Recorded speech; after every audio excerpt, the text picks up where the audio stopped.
খুমটাইৰ আঁঠুগঢ়া চুকত চুলাইঘাটীত চাঞ্চল্যকৰ ঘটনা। চুলাইঘাটীত এজন লোকক হত্যা কৰি পুতি থোৱাৰ সন্দেহ। জনৈক কাঞ্চা নামৰ এজন লোকক হত্যা কৰি পুতি থোৱাৰ সন্দেহ ৰাইজৰ। মীনাই গগৈৰ মালিকাধীন চুলাইঘাটীত কৰ্মৰত আছিল লোকজন। বিগত প্ৰায় ৩০ বছৰে চুলাই বনোৱা কাম কৰি আহিছিল কাঞ্চাই। যোৱা দুদিন ধৰি সন্ধানহীন হৈ আছিল লোকজন। হত্যাকাণ্ডৰ ঘটনাক গাপ দিয়াৰ চেষ্টা কৰিছিল মীনাই গগৈয়ে। মই জেগা চেগা দিওঁ, ঘৰৰ কাম কিবা কিবি কৰি থাকোঁ আৰু তাৰপৰা কালি মানুহ এজন সিহঁতৰ ঘৰত কাম কৰি থকা মানুহ এজন মৰিলে। মানুহজন বহুত দিনৰ পৰা ইয়াতে আছিলে, 30 বছৰ দিন ধৰি ইয়াতে আছিলে।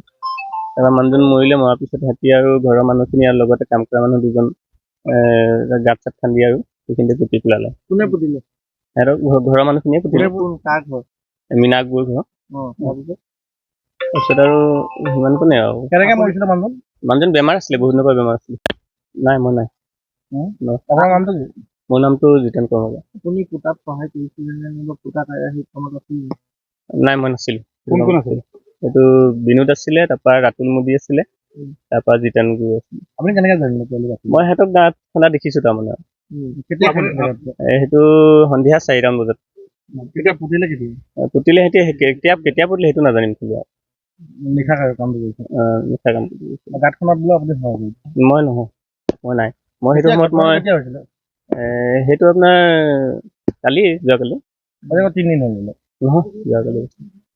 কিয় এনেকে মনে মনে কিয় গাঁৱৰ মানুহ গম নাপায়? সিমানটো ক'ব নোৱাৰিম ছাৰ। এতিয়া কিয় ধৰিছে আপোনাক? কিয় ধৰিছে? মোক ধৰিছে আৰু লৈ আহিছে, ধৰি পেলাই ইয়াত সোধ পোছ কৰিবৰ কাৰণে আৰু দেখুৱাবৰ কাৰণে কথাটো কিমান সঁচা কিমান মিছা এইবিলাক আৰু। ক'ত পুতিছিলে? কোনখিনিত?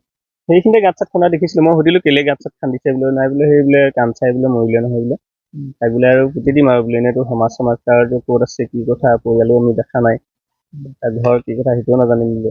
কাঞ্চা বোলাৰ বয়স কিমান? বয়স এনেই 70 বছৰমান হ'ব। ইয়াতে কাম কৰে? ইয়াতে কাম কৰে। চুলাই বুলি হয়। ক'ত? ইহঁতৰ মীনা গগৈৰ ঘৰতে কৰিছিলে। কিহত কৰে মানে? চুলাইঘাটীত কাম কৰে? কোনে? কাঞ্চা কিহত কাম কৰে? কাঞ্চাই এনেকুৱা ঘৰতে কাম কৰিছিলে, চুলাইঘাটীতে কৰিছিলে। চুলাই ঘাটি তেনেকৈ কিবা কিবি কৰি থাকে আৰু। ইয়াত চুলাইঘাটী আছে নেকি? আছে। কিমান আছে? আছে। সিহঁতৰ ঘৰৰ ওচৰত হেৰিকেইটাই বনায়। ডাঙৰ ঘাটি নেকি? ইমান ডাঙৰো নহয় আৰু, মানে এইখিনি ওচৰৰ মানুহখিনি চবেই বনায় আৰু। কাঞ্চা কিমান দিনৰ পৰা ইয়াত কামত আছিল? 30 বছৰমান। 30 বছৰৰ পৰা চুলাইঘাটীতে কাম কৰিছে? হয়। কিহত কাম কৰিছে? চুলাইঘাটী মানে সেই কিহত কাম কৰিছে সিমান মানে খালি ঘৰত সিহঁতৰ ঘৰত কাম কৰি থাকে আৰু সদায় ইয়াত থাকি লয়। আপুনি কিমান দিনৰ কাম কৰে? মইতো বেছি দিন নাই হোৱা, 6 মাহ 7 মাহ মান। কি কৰে আপুনি? কি কৰে? মই সিহঁতৰ জেওৰা চেওৰা দিবলৈ মাতে, কিবা কিবি নাথাকে আৰু বেলেগ ঘৰৰ কাম থাকে। আঁঠুগঢ়া চুকৰ চুলাইঘাটীৰ মালিকসমূহৰ পলায়ন। খুমটাই আৰক্ষীয়ে আটক কৰিছে এজন লোকক। আৰক্ষীৰ বৃহৎ দলে আৰম্ভ কৰিছে তদন্ত। কিছু সময়ৰ পিছত খান্দি উলিওৱা হ'ব মৃতদেহ। খুমটাইৰ বিভিন্ন ঠাইত দীৰ্ঘদিনে চলি আহিছে অবৈধ চুলাইঘাটী। সমগ্ৰ ঘটনাক কেন্দ্ৰ কৰি চেপা উত্তেজনা অঞ্চলটোত।